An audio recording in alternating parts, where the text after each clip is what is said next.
Welcome to Ramana's Eduzone YouTube channel. ఇంకా ఈ ఛానల్ని ఎవరైనా సబ్స్క్రైబ్ చేయకపోతే దయచేసి సబ్స్క్రైబ్ చేసుకోగలరు.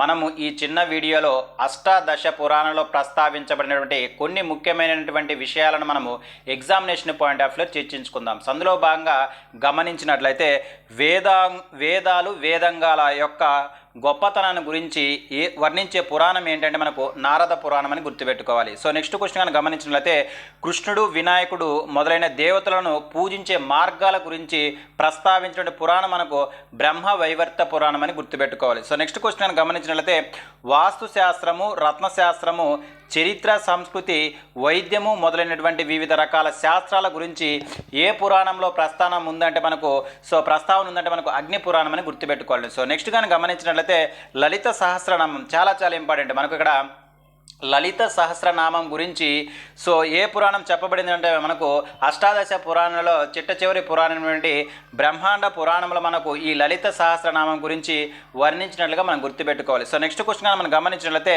సత్యనారాయణ స్వామి వ్రతం గురించి ప్రస్తావన ఏ పురాణంలో చెప్పబడింది? చాలా ఇంపార్టెంట్. ఏ పురాణంలో ప్రస్తావించబడింది? మనకు భవిష్య పురాణము, అదేవిధంగా స్కంద పురాణం. అంటే ఈ భవిష్య పురాణం అవ్వచ్చు, అదేవిధంగా ఈ స్కంద పురాణంలో సత్యనారాయణ స్వామి వ్రతం యొక్క ప్రాముఖ్యత ఉన్నట్లుగా మనం ఎగ్జామినేషన్ పాయింట్ ఆఫ్ లో గుర్తుపెట్టుకోవాలి. నెక్స్ట్ క్వశ్చన్ కనుక గమనించినట్లయితే పితృ కర్మకాండల గురించి ఏ పురాణంలో ప్రస్తావించడం జరిగిందంటే మనకు గరుడ పురాణం అని గుర్తుపెట్టుకోండి. చాలా ఇంపార్టెంట్. సో నెక్స్ట్ క్వశ్చన్ కనుక గమనించినట్లయితే పూరి జగన్నాథ క్షేత్రం గురించి ఏ పురాణంలో చెప్పబడిందంటే మనకు బ్రహ్మ పురాణంలో చెప్పినట్లుగా గుర్తుపెట్టుకోవాలి. నెక్స్ట్ కానీ గమనించినట్లయితే భగవద్గీత యొక్క ప్రాముఖ్యత గురించి ఏ పురాణంలో చెప్పబడిందంటే మనకు పద్మ పురాణంలో చెప్పినట్లుగా మనం అందరం కూడా గుర్తుపెట్టుకోవాలండి. నెక్స్ట్ క్వశ్చన్ కానీ గమనించినట్లయితే విశ్వం పుట్టుక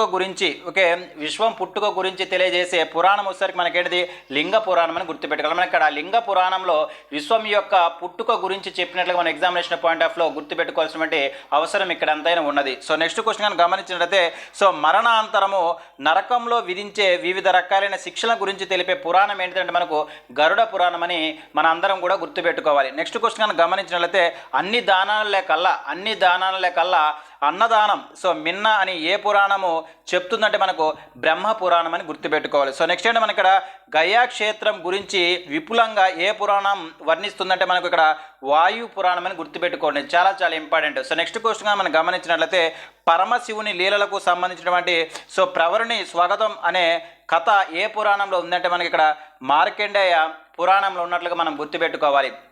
నెక్స్ట్ క్వశ్చన్ కనుక గమనించినట్లయితే వాస్తు పురుషుని జననం గురించి ఏ పురాణం చెప్పింది అంటే మనకు మత్స్య పురాణం చెప్పినట్లుగా గుర్తుపెట్టుకోవాలి. ఇవి మనకు వివిధ పురాణాల్లో ప్రస్తావించినటువంటి వివిధ అంశాల గురించి మనము ఎగ్జామినేషన్ పాయింట్ ఆఫ్ లో గుర్తుపెట్టుకోవాల్సినటువంటి అవసరం ఇక్కడ ఎంతైనా ఉంది. వచ్చే వీడియోలో మనకు పేపర్ 2 సంబంధించినటువంటి మరికొన్ని విషయాల గురించి మనము ఎగ్జామినేషన్ పాయింట్ ఆఫ్ లో చర్చించుకుందాం. Thank you.